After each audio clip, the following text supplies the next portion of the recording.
The sound of a heart monitor flatlining is the loudest silence in the world.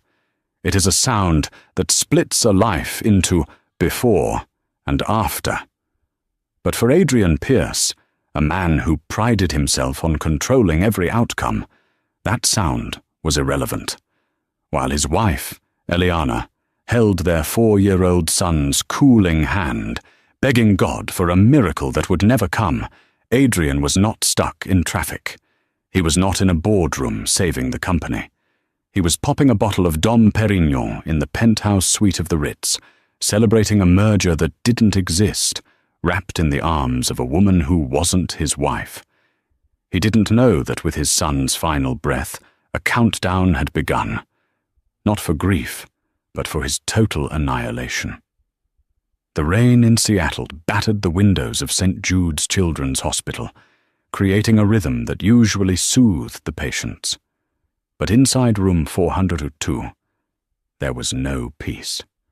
The air smelled of antiseptic and desperate prayers. Eliana sat on the uncomfortable plastic chair she hadn't left in 3 days. Her eyes were red-rimmed, her hair matted, her expensive blouse wrinkled and stained with spilled apple juice. She looked nothing like the polished trophy wife Adrian Pierce liked to parade at galas. Right now, she was just a mother watching the life drain out of her entire world. 4-year-old Leo looked impossibly small in the hospital bed. The leukemia had been aggressive, a thief in the night that stole his laughter and replaced it with bruises and fatigue. The doctors had been hopeful a week ago, but tonight the lead oncologist, Dr. Aris Thorne, no, not Thorne, let's use Dr. Aris Kincaid, had taken Eliana aside with a look that shattered her soul. "His organs are shutting down, Mrs. Pierce," Dr. Kincaid had said, his voice dropping to a whisper. "You need to call his father. Now." Eliana's hands trembled as she pulled her phone from her pocket. She dialed Adrian. "Ring. Ring. Ring. Please, Adrian," she whispered, her voice cracking. "Pick up. Just pick up. You have reached the voicemail of Adrian Pierce, CEO of Pierce Dynamics. I am currently unavailable." She hung up and dialed again. And again. She sent texts. "Leo is fading. Doctors say it's time. Please come, he's asking for you." Across the city, the vibe was entirely different.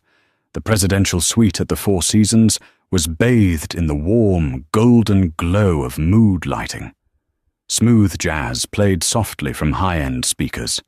Adrian Pierce, a man with a jawline carved from granite and a soul made of ledger sheets, laughed as he poured another glass of champagne. He was 38, handsome, and undeniably powerful. He checked his reflection in the mirror, adjusting the collar of his custom-made Italian silk robe. "Who keeps buzzing you, darling?" Tiffany asked. She was lounging on the velvet chaise, wearing nothing but Adrian's dress shirt. She was 22, an ambitious marketing intern at his firm, who had decided the fastest way to the top was through the CEO's zipper. Adrian glanced at his phone vibrating on the marble countertop. The screen flashed Eliana, wife, for the 10th time. "Just the ball and chain," Adrian sneered, silencing the call and flipping the phone face down. "She's hysterical. Leo probably just scraped his knee or had a bad reaction to the chemo meds again. She panics over everything." "You work so hard," Tiffany cooed, walking over to wrap her arms around his waist. "You deserve a break. Besides, didn't you say you paid for the best doctors? Let them do their jobs." "Exactly," Adrian said, taking a sip of the expensive wine. "I pay Dr. Kincaid a fortune to handle the messy parts. Tonight is about us. I closed the deal with the Japanese investors. I deserve a celebration." He didn't mention that the deal was shaky at best, or that he had liquidated a portion of Leo's trust fund to cover the bribe money. In Adrian's mind, he was untouchable. He was the sun, and everyone else just revolved around him. Back at the hospital, Leo stirred. His eyelids fluttered, heavy and translucent like parchment. "Daddy?" he rasped.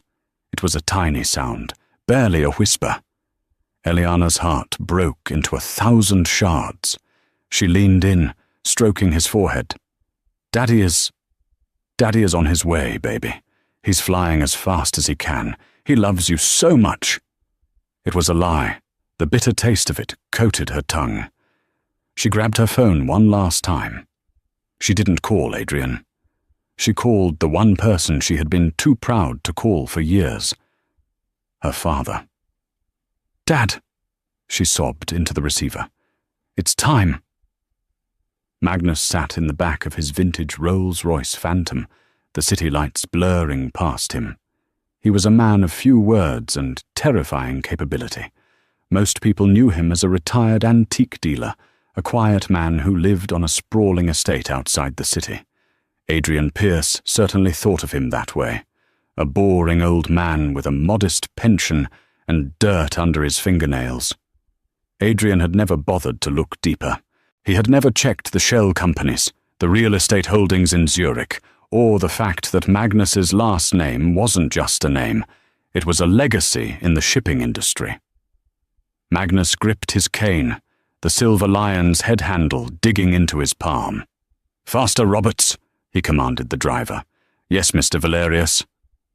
But traffic was a nightmare.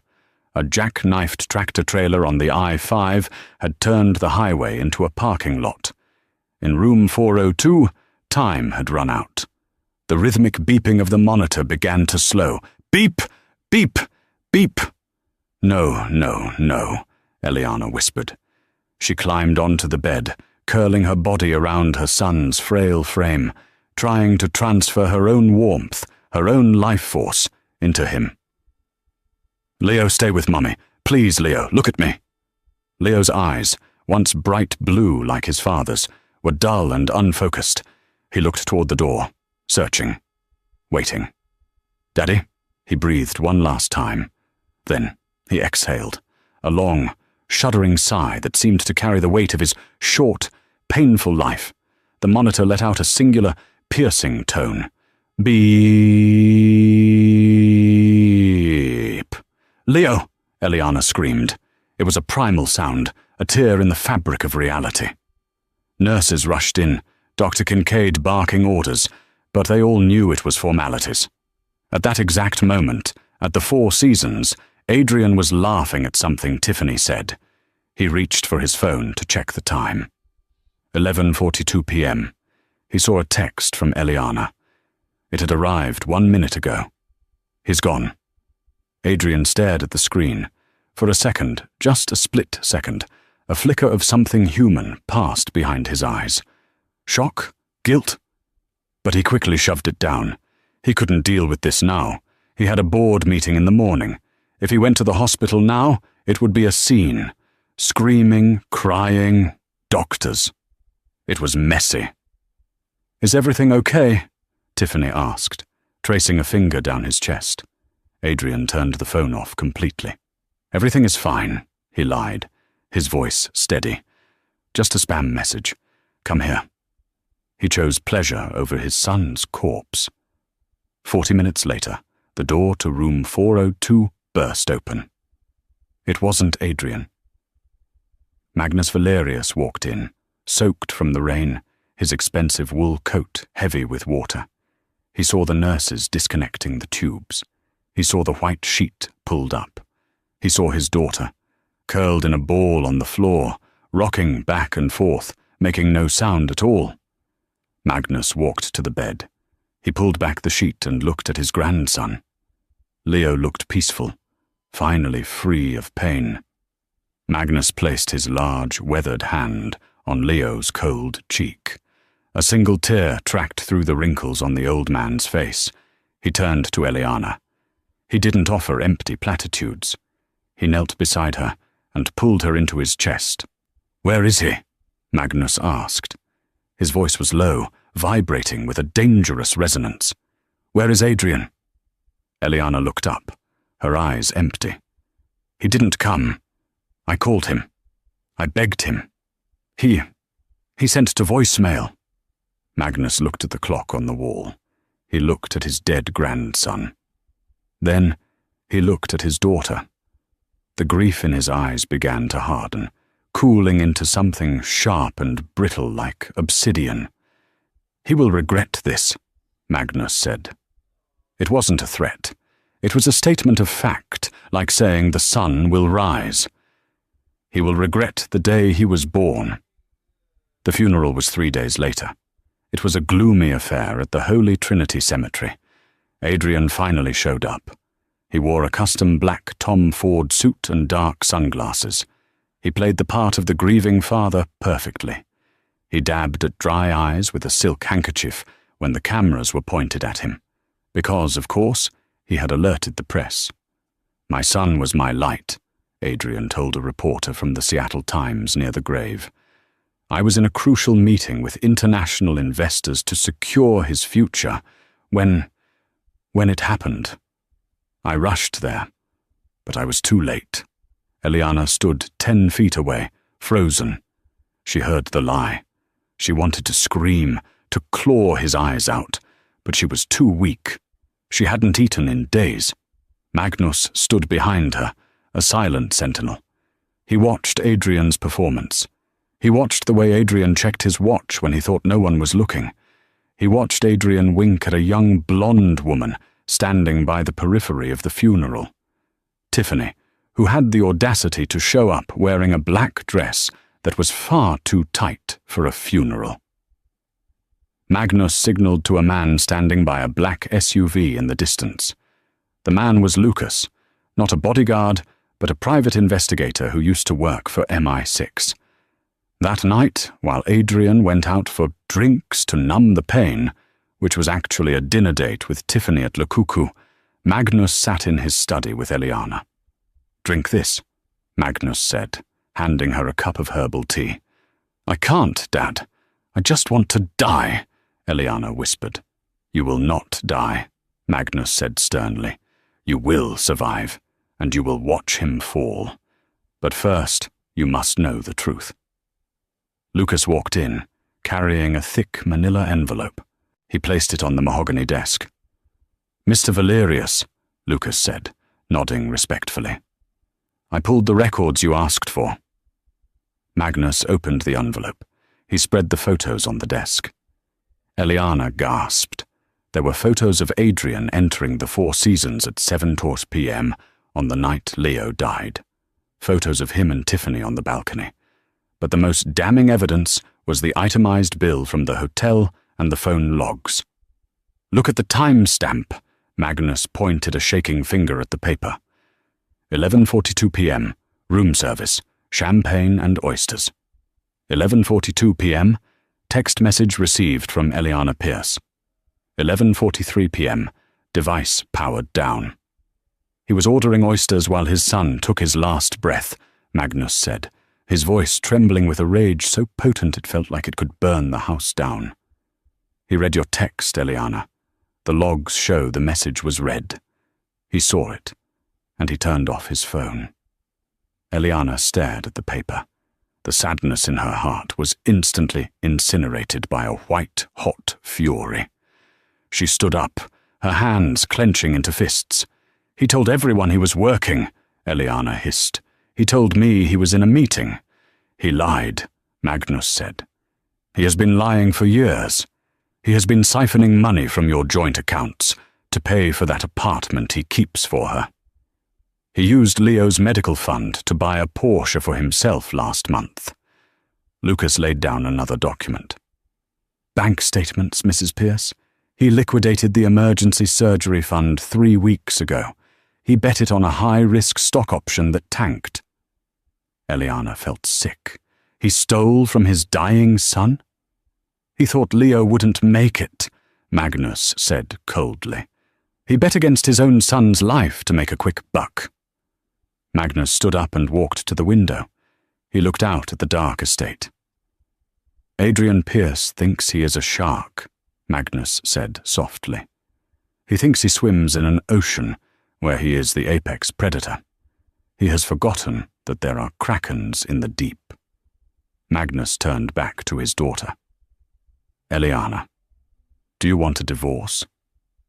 Eliana looked at the photo of Adrian, laughing with his mistress. She looked at the timestamp of Leo's death. "No," Eliana said, her voice turning into ice. "A divorce is too easy. He gets half. He walks away." "Good," Magnus nodded. "Then we don't sue him. We destroy him." "How?" Magnus smiled, but it was a smile devoid of any warmth. "He owns 51% of Pierce Dynamics, but he leveraged 30% of that as collateral for high-interest loans to cover his gambling debts and his mistress's lifestyle. The loans are held by a shell company called Vanguard Holdings." "Who owns Vanguard?" Eliana asked. Magnus tapped his chest. "I do." "Tomorrow, Adrian is hosting the shareholders' gala," Magnus continued. "He plans to announce a new direction for the company. He thinks he is about to become the richest man in the state." And tomorrow," Magnus said, picking up the photo of the time-stamped hotel bill, "we are going to attend that gala, and we are going to collect the debt. The morning of the Pierce Dynamics annual shareholders, gala dawned grey and oppressive, a mirror of the mood inside the Pierce estate. The mansion, a sprawling modernist structure of glass and steel overlooking Lake Washington, usually felt like a trophy. Today, it felt like a mausoleum. Adrian sat at the head of the long granite dining table, scrolling through his tablet. He was checking the pre-market trends. Pierce Dynamics stock was up 4%. The sympathy play was working. The market loved a grieving father who threw himself back into work. It showed resilience. Eliana walked into the room. She was wearing a simple grey robe, her face scrubbed clean of makeup. She looked ghostly, but there was a new rigidity in her posture that Adrian, in his narcissism, failed to notice. "You're up," Adrian said, without looking away from his screen. "Good. We need to talk about tonight." Eliana poured herself black coffee. Her hand didn't shake. "Tonight?" "The gala," Adrian said, finally looking up. He frowned at her appearance. "You look terrible. You need to call your glam team immediately. I need you standing next to me on that stage. We have to present a united front.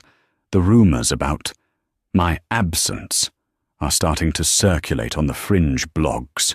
We need to kill them." "You want me to stand on a stage?" Eliana said, her voice flat.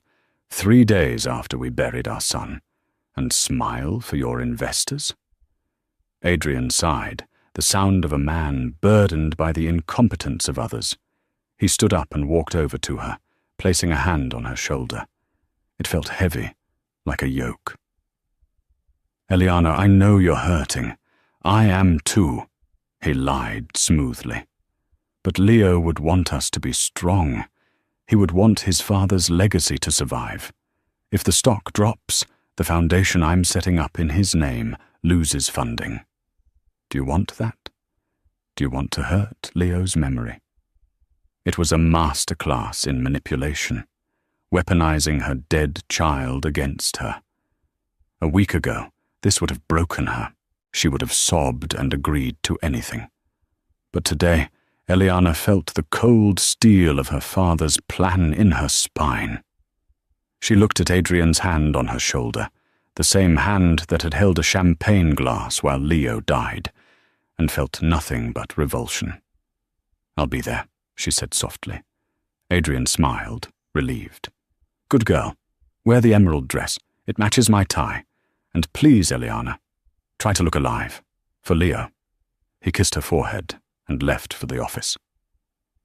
As soon as his Porsche 911 roared down the driveway, the back door of the kitchen opened.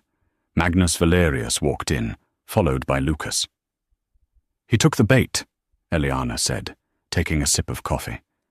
"He thinks I'm still his obedient little wife." "Arrogance is a blinding light," Magnus said, sitting down.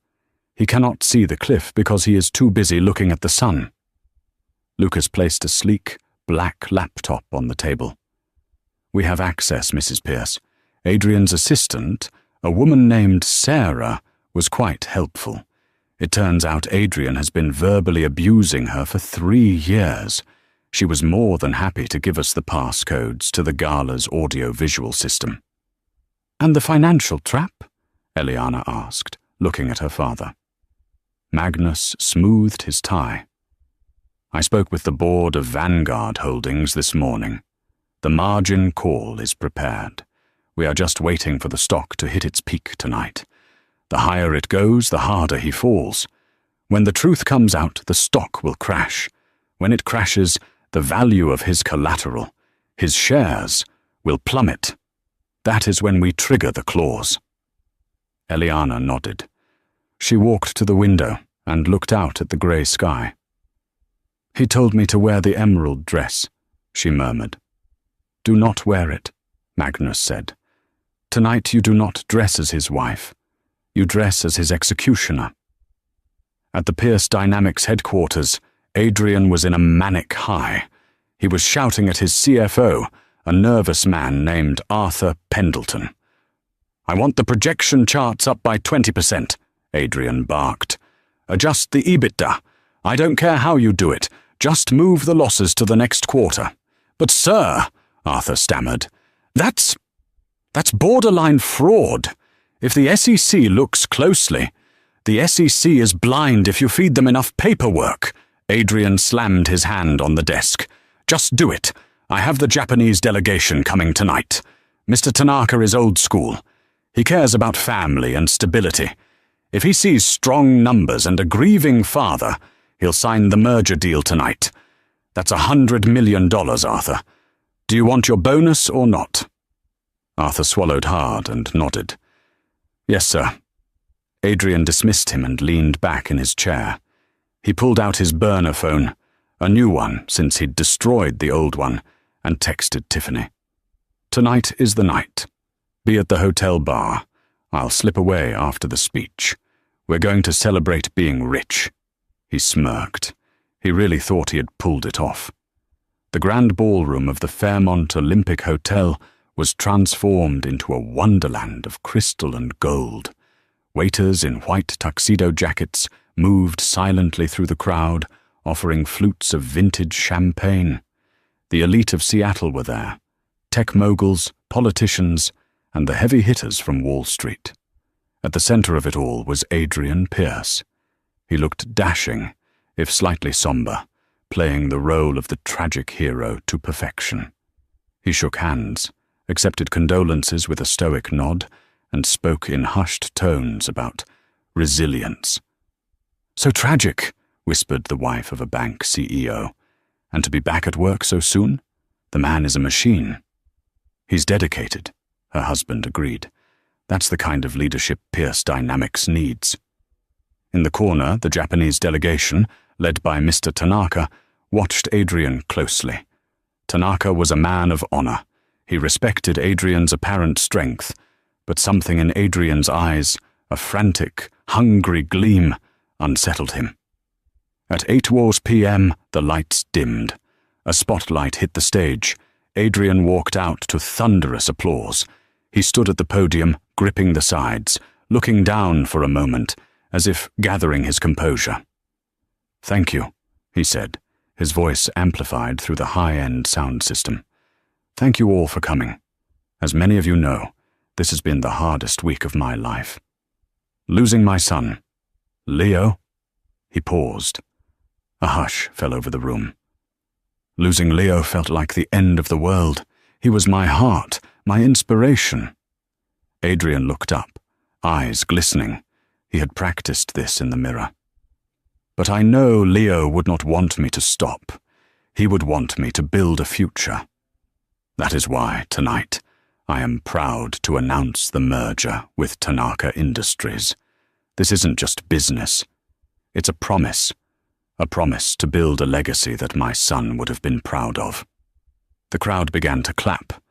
Mr. Tanaka nodded, seemingly impressed. Adrian smiled. He had them.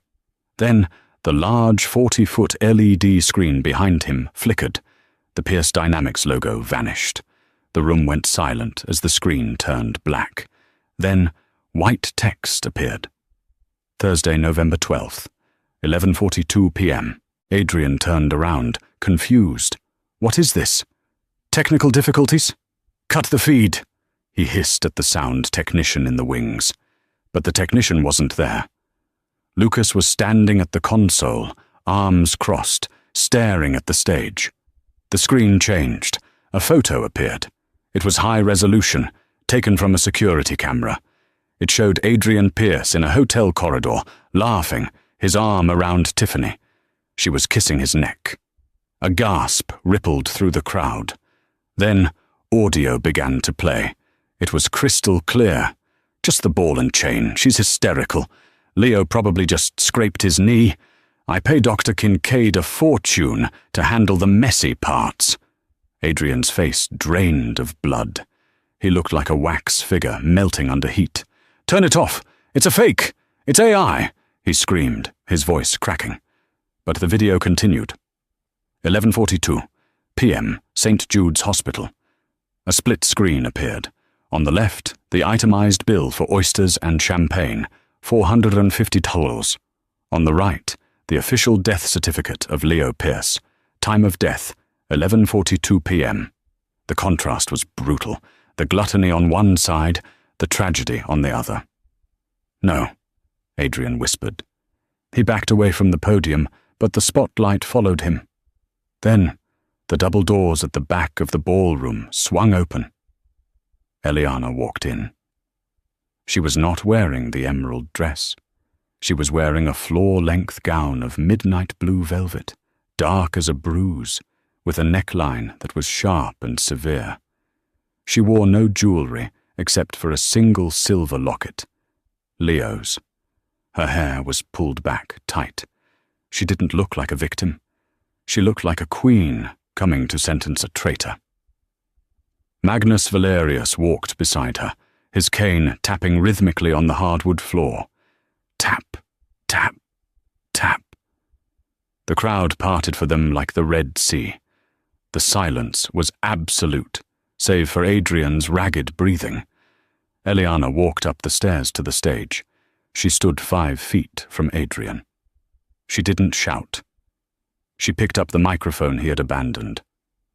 You said Leo was your heart, Eliana said, her voice amplified, calm and cold.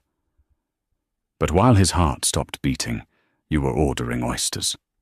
She pointed to the screen where the text message log was now displayed. Eliana, he's gone. Status, read at 11:43 p.m. You knew, she said. You knew he was dead, and you turned off your phone to finish your date. Adrian looked at the crowd. He saw the horror on their faces. He looked at Mr. Tanaka. The Japanese CEO stood up, his face a mask of absolute disgust. Tanaka signaled to his team, and they turned their backs on Adrian, a gesture of supreme disrespect, and began to walk out. Wait, Mr. Tanaka, Adrian pleaded, reaching out. This is a manipulation. My wife is mentally unstable. She's grieving. The only thing unstable here, Magnus's voice boomed from the floor, is your financial position. Adrian froze. He looked down at Magnus Valerius. What are you talking about, old man? Go home. Magnus smiled. It was the smile of a wolf who had cornered a rabbit. You leveraged 30% of your personal shares in Pierce Dynamics last year, Magnus stated loudly, addressing the room. You needed cash to cover your gambling losses in Macau and to buy the penthouse for your mistress. You took a loan from a private equity firm called Vanguard Holdings. Adrian's eyes widened. That's private financial information. I'll sue you. I am Vanguard Holdings, Magnus said simply. The room gasped again. Whispers exploded. Valerius, the shipping magnate, he owns Vanguard. The terms of your loan were specific, Magnus continued, pulling a document from his jacket. Section 4, Paragraph B, the Morality and Competence Clause. If the borrower engages in public conduct that significantly damages the reputation of the underlying asset, Pierce Dynamics, or if the stock price drops by more than 15% in a single trading session, the lender has the right to call the full value of the loan immediately. Magnus looked at the large ticker screen on the wall. Because of the live stream of the gala, the after-hours trading markets were reacting instantly. The news of the scandal, the video, the Tanaka walkout, it was all trending globally. Pierce Dynamics, PDYN, 18.5%, after hours. The stock is in free fall, Magnus said. I am calling the loan, Adrian. You owe Vanguard Holdings $40 million. Right now. I don't have $40 million in liquid cash, Adrian stammered. You know that. It's all tied up. Then, per the contract, Magnus said, I am exercising my right to seize the collateral. Magnus walked up the stairs, moving surprisingly fast for an old man. He stood next to his daughter. As of this moment, Vanguard Holdings is taking possession of your 30% stake in this company. Combined with the shares my daughter already owns, we now control 65% of Pierce Dynamics.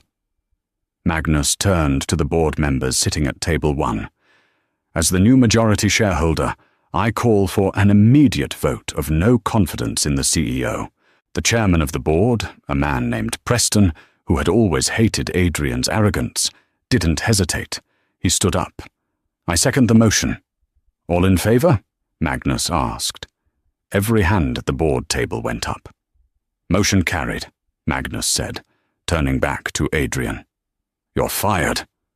Adrian stood there, trembling.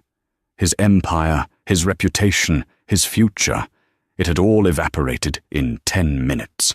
You can't do this to me, Adrian screamed, his face turning purple. I built this company. I am Pierce Dynamics. You are nothing, Eliana said. She stepped forward, invading his space. You are a small, sad man who let his son die alone because he was too busy chasing a cheap thrill.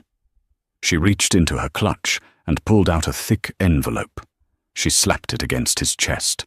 Divorce papers, she said. She pulled out another envelope. And a restraining order. If you come within 500 feet of me or my father, you go to jail. Adrian looked around wildly. He saw Tiffany near the exit. She was trying to hide her face with her purse, scurrying away like a rat fleeing a sinking ship. She didn't look at him. She was already texting her next target.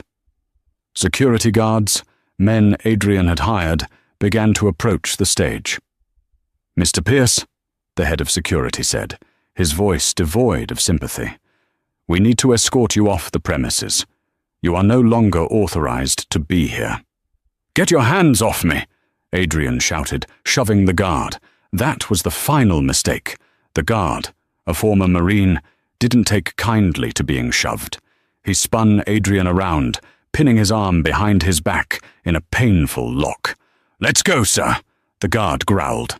Adrian was marched through the ballroom. The same people who had toasted him an hour ago now held up their phones, recording his humiliation. Flashes blinded him. He could hear their jeers.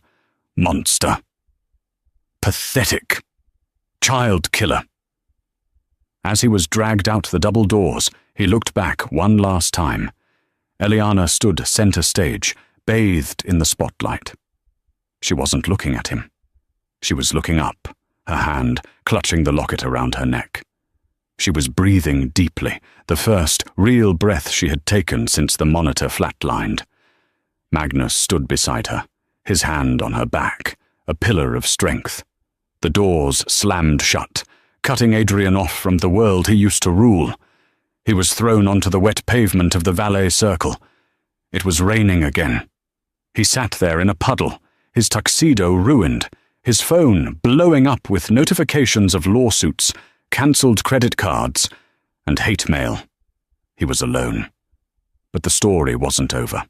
Adrian Pierce was a narcissist, and narcissists do not accept defeat. As he sat in the rain, a new emotion clawed its way through his shock. Not remorse, not sadness, pure, unadulterated hatred. He reached into his pocket and found his car keys. The Porsche was still his. He still had a safe deposit box in the Caymans that Magnus didn't know about. "You think you've won?" he whispered to the rain, his eyes gleaming with madness. "I'll burn it all down. I'll kill you both." He scrambled to his feet and ran toward his car. The storm that had been threatening Seattle all evening finally broke with catastrophic violence. Rain didn't just fall, it hammered the earth, turning the I-5 north into a slick, treacherous ribbon of asphalt that disappeared into the dark. Inside the cockpit of the Porsche 911 GT3, the world was a blur of aggressive wipers and screaming RPMs. Adrian Pierce was doing 110 miles per hour, his foot mashed against the accelerator, as if he could outrun the reality that was closing in on him. The luxury sports car, a machine designed for precision and control, vibrated violently under his grip. It was a tangible extension of his own unraveling mind. For years, Adrian had operated with the belief that he was the driver of his own destiny, that people were merely traffic to be weaved around or run off the road. But now, the road was ending. He screamed, a raw, guttural sound that was swallowed instantly by the roar of the engine. "They can't do this!" he shouted, spitting saliva onto the leather steering wheel. "I am Pierce Dynamics. I built it. Me!" He reached for his phone, mounted on the dashboard, and hit redial for the 5th time. Cayman Private Wealth. The line clicked. "Mr. Pierce?" The banker's voice came through the speakers, clipped and terrifyingly professional. It lacked the usual warmth, the obsequious tone reserved for high-net-worth clients. "I have already explained the situation." "Explain it again," Adrian bellowed, swerving to miss a semi-truck, his tires hydroplaning for a terrifying second before catching grip. "Unfreeze the accounts. I need a transfer to Zurich. Now." "I cannot do that, sir," the banker replied, his voice colder than the rain outside. "We received a federal warrant an hour ago. The Department of Justice, in cooperation with the SEC, has flagged all assets linked to you for immediate seizure. The evidence provided regarding the embezzlement of company funds was comprehensive. We are complying fully to avoid liability." "Comprehensive?" Adrian choked out. "Who gave you the evidence?" "A holding company," the banker said. "Vanguard Holdings." Magnus. The name hit Adrian like a physical blow. The old man, the antique dealer with the cane, and the silent demeanor. Adrian had dismissed him as a senile relic, a grandfather who merely existed in the background. He hadn't realized that while he was playing checkers, Magnus Valerius had been playing 4D chess. "I'll kill him," Adrian whispered, the line going dead as the banker hung up. "I'll kill them both." He didn't just want his money back. That was gone. He knew that now. The logic of the businessman had been replaced by the volatile, explosive instinct of a wounded animal. He wanted blood. He wanted to see fear in Eliana's eyes, the same fear he had refused to feel when his son was dying. His phone buzzed again. A text message. He glanced at the screen, hoping against hope it was a lawyer, a fixer, anyone. It was Tiffany. "I'm at the district attorney's office, Adrian. They offered me immunity if I hand over the hard drives from the apartment. I'm not going to jail for you. You're on your own. Don't contact me." Adrian stared at the words. The woman he had destroyed his marriage for. The woman he had bought with his son's lifeblood. She wasn't just leaving him. She was burying him. With a howl of rage, Adrian ripped the phone from the mount and hurled it out the open window. It shattered against the pavement at 100 miles an hour, instantly lost in the deluge. He was alone. Truly, completely alone, in a metal box hurtling through the dark. He took the exit for the Highlands, the tires screeching in protest. The winding road leading up to the Valerius estate was narrow, lined with ancient, towering pines that loomed like sentinels. The headlights cut through the driving rain, illuminating the steep drop-offs that lined the canyon road. Adrian reached into the glove compartment. His hand closed around the cold steel of a 9mm semi-automatic pistol. He had bought it years ago, a vanity purchase for protection, never thinking he would actually use it. Now, the weight of it felt reassuring. It was the only power he had left. The iron gates of the Valerius estate appeared out of the darkness, tall and imposing, topped with Gothic spikes.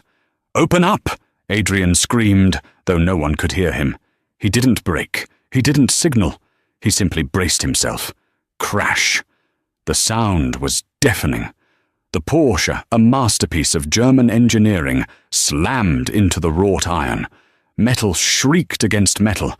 The heavy gates buckled, the hinges snapping under the sheer force of the impact. The hood of the Porsche crumpled like tin foil. White powder filled the cabin as the airbags detonated, punching Adrian in the face and chest. For a moment, there was only the sound of the hissing radiator and the pounding rain. Adrian gasped, choking on the chemical dust. He shoved the deflated airbag aside, his vision swimming. Blood trickled from his nose, hot and metallic. He kicked the driver's side door open and stumbled out into the storm. The wind nearly knocked him over. He was soaked instantly, his ruined tuxedo clinging to his skin. He gripped the gun, his knuckles white. "Eliana!" he screamed, his voice cracking. "Magnus, get out here!" He staggered up the long, gravel driveway. The mansion stood ahead, dark and unyielding. It looked like a fortress. Lights flickered on in the downstairs windows, casting long, distorted shadows on the wet lawn. Adrian reached the massive oak front doors. He raised the gun, aiming it at the wood, his hand shaking uncontrollably. "Face me!" he shrieked. "You think you can take my life? I am the one who knocks." The door didn't break. It opened, slowly, deliberately. Adrian stumbled back, wiping the rain from his eyes. He expected police. He expected security guards. Instead, a low, rumbling growl vibrated through the air, deeper than the thunder. From the shadows of the foyer stepped Baron. The German shepherd was massive, over 100 pounds of muscle and instinct. His black and tan fur was bristled, his ears pinned back, and his lips curled to reveal teeth that looked impossibly white in the porch light. He didn't bark. He just stood there, a loaded weapon waiting for a trigger. Behind the dog, Magnus Valerius appeared. He looked nothing like the grieving grandfather of the funeral. He wore a heavy wool coat, and in his hands, held with the casual familiarity of a man who had hunted all his life, was a double-barreled shotgun. He broke the breech open, checking the shells, and snapped it shut with a sound that echoed like a gavel striking a sounding block. Clack, clack. Eliana stood beside him. She was wrapped in a simple shawl, her face pale but composed. She looked at Adrian, at the blood on his face, the gun in his shaking hand, the madness in his eyes, and she didn't flinch. "Put the gun down, Adrian," Magnus said. His voice wasn't loud, but it carried effortlessly over the wind. "The police are 3 minutes away. Don't add murder to your list of failures." "Failures?" Adrian laughed, a manic, high-pitched sound. "I didn't fail. You stole it. You manipulated the market. You tricked me." "I exposed you," Magnus corrected, stepping onto the porch, the shotgun lowered but ready. "I simply turned on the lights, Adrian. You are the one who couldn't survive the glare." "I built that company for us," Adrian shouted, looking at Eliana. "For our future. And you? You betray me over what? Over Leo?" Eliana stepped forward, placing a hand on Baron's collar to hold him back. "I didn't betray you, Adrian. You died to me the moment you turned off your phone. Leo was weak." The words tore out of Adrian's throat before he could stop them. The filter was gone. The narcissist's mask had fully slipped, revealing the rotting soul beneath. "He was always sick," Adrian screamed, gesturing wildly with the gun. "He was a burden. He was a drain on my time, my energy, my resources. I was building an empire, and he was just dying. Why should I have stopped my life for something that was already broken?" The silence that followed was absolute. Even the storm seemed to hold its breath. Eliana stared at him. The last ember of love, or pity, or even hatred, was extinguished. All that was left was cold, hard indifference. "You're right," she said softly. "He was broken. But he was 1,000 times the man you will ever be." She looked down at the dog, her fingers uncurled from his collar. "Baron," she whispered. "Watch." It was a command to guard, to defend. But Baron, sensing the threat, sensing the malice radiating from the man in the driveway, interpreted it with primal efficiency. The dog launched himself off the porch. "No!" Adrian shrieked. He fired a shot wildly into the air, the crack of the pistol lost in the thunder. He turned and ran. Panic, blind and all-consuming, took over. He wasn't a CEO anymore. He was prey. He scrambled back toward the wrecked Porsche, his Italian leather shoes slipping on the wet grass. He could hear the thudding of paws behind him, closing the distance. Adrian reached the car. He threw himself into the driver's seat, slamming the door just as Baron's jaws snapped at the handle, leaving deep scratches in the metal. "Start! Start, damn you!" He twisted the key. The engine sputtered, choked, and then roared to life, sounding ragged. Baron was at the window now, barking ferociously, throwing his weight against the glass. Adrian screamed, jamming the gear stick. He wasn't thinking.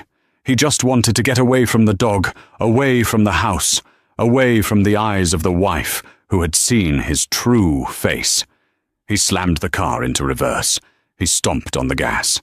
He forgot where he was. He forgot that in his initial crash, he had spun the car around. He wasn't facing the gate. He was facing the driveway. Reverse meant going backward. Toward the edge.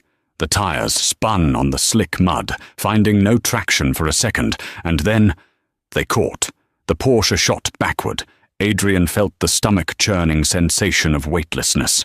The rear wheels left the gravel. Then the ground disappeared entirely. "No!" The scream was cut short as the car tipped backward over the embankment. The fall was slow, almost graceful in its terror. The world flipped upside down. The dark canopy of trees rushed up to meet him. Crunch. The car hit a rocky outcropping, flipped again, and rolled. Glass shattered, raining down on him like diamonds. Metal groaned and twisted. The roof collapsed. The Porsche came to rest 50 feet down the ravine, wedged upside down against the trunk of a massive ancient oak tree. Inside, there was silence. The engine hissed and died. Up on the cliff edge, Magnus lowered the shotgun. He placed a calming hand on Baron's head. Eliana walked to the edge of the driveway. She looked down into the abyss, where the faint red glow of the tail lights illuminated the rain-slicked leaves. She waited. There was no movement, only the sound of sirens wailing in the distance, winding their way up the mountain, coming to collect what was left. 6 months later, the sunlight streaming into the Leo Valerius Children's Wing at St. Jude's Hospital was warm and golden, a stark contrast to the grey storm of that fateful night. Eliana walked down the corridor, the heels of her boots clicking softly on the polished floor. She held a clipboard against her chest. She looked different, younger, lighter. The lines of grief that had etched themselves into her face were softening. "Ms. Valerius," Dr. Kincaid said, approaching her with a genuine smile. "I wanted to show you the new dialysis unit. It's fully operational." They stood before a glass partition. Inside, 3 children were undergoing treatment. They were watching cartoons on flat-screen tablets, laughing. The funding from the Pierce Dynamics acquisition made this possible, Dr. Kincaid said quietly. You saved them, Eliana. No, Eliana said, touching the silver locket around her neck. Leo saved them. She stayed for an hour, reading to a young boy with leukemia who reminded her so much of her son that it made her heart ache with a bitter-sweet warmth. When she finally left, the sun was setting. She climbed into the back of her father's car. Home, Mum? Roberts asked. Eliana looked out the window. Not yet. Take me to the Sunnyvale State Care Facility. Roberts met her eyes in the rear-view mirror, surprised, but he nodded. Yes, Mum. The drive took them away from the manicured lawns of the city centre to the industrial outskirts. The facility was a drab, concrete block surrounded by a chain-link fence. It smelled of industrial cleaner and boiled cabbage. It was a place where society stored the people it had forgotten. Eliana signed the visitor log. She didn't need a pass. Few people ever visited the residence here. She walked down the linoleum hallway to room 10. The room was small, shared by 2 beds. A curtain separated them. On the far side, a man sat in a wheelchair, facing the window that overlooked a brick wall. Eliana walked in. Hello, Adrian. The man in the chair couldn't turn his head. The crash had severed his spinal cord at the C4 vertebrae. He was a quadriplegic, paralyzed from the neck down. The only thing he could move were his eyes. Adrian Pierce, the man who had once commanded boardrooms and terrified subordinates, sat motionless. He was dressed in a faded hospital gown. A tube ran into his nose. His eyes darted to Eliana. There was no madness left in them. The drugs and the reality of his existence had burned it away. Now there was only a vast, screaming silence, a look of utter, desperate humiliation. I can't stay long, Eliana said, her voice conversational, devoid of malice. I just wanted to give you an update. She placed a photo on the small, scarred table in front of him. It was a picture of the new hospital wing. We liquidated the rest of your assets last week, she said. The penthouse, the cars, the watch collection. It all went to the foundation. Every single cent you tried to hoard is now paying for chemotherapy for children who can't afford it. Adrian made a sound, a low, gurgling rasp in his throat. Gah! He wanted to scream at her. He wanted to tell her he was still powerful. But he wasn't. He was a ward of the state, dependent on overworked nurses to feed him, to wash him, to turn him over so he didn't get bed sores. I talk to Leo every day, Eliana said, leaning in slightly. I tell him that his father finally did something good, even if you didn't mean to. She straightened up, buttoning her coat. She looked at him one last time, not as an enemy, but as a stranger. You wanted to be alone, Adrian. You didn't want the burden of a family. You didn't want to be weighed down. She gestured to the empty, silent room. You got your wish. Goodbye, Adrian. She turned and walked out. She didn't look back. Adrian watched her go. He watched the door close, shutting out the light from the hallway. He tried to move his hand, to pound on the armrest, to enact some tiny rebellion against his fate. But his hand remained still. He was left staring at the photo of the hospital wing, trapped in the prison of his own body, as the sound of the rain began to tap softly against the window pane, a rhythm that would continue long into the lonely night. This story serves as a brutal reminder that in the grand theatre of life, the script is never truly in our control. Adrian Pierce believed his wealth and status made him immune to consequences, but he forgot the most fundamental law of the universe. You reap what you sow. His arrogance blinded him to the suffering of his own flesh and blood, and in the end, poetic justice placed him in a prison of his own body, helpless, just as his son had been.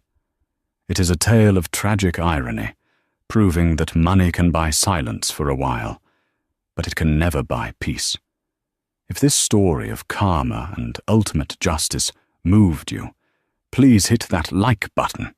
It helps us share these stories with more people.